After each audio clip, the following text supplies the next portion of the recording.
Chitranjan euro के करना प्रणाम करना जोहार। मुरमा से आए गिलय हमर गाँव में सबके बताए लगल धर्म डहर रे।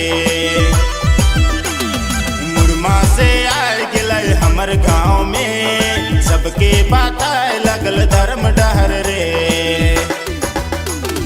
चितरंजन यूरो के करना प्रणाम करना जोहार।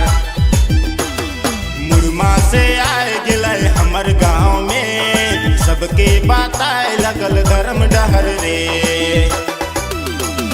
मुरमा से आए गिलय हमर गाँव में सबके बात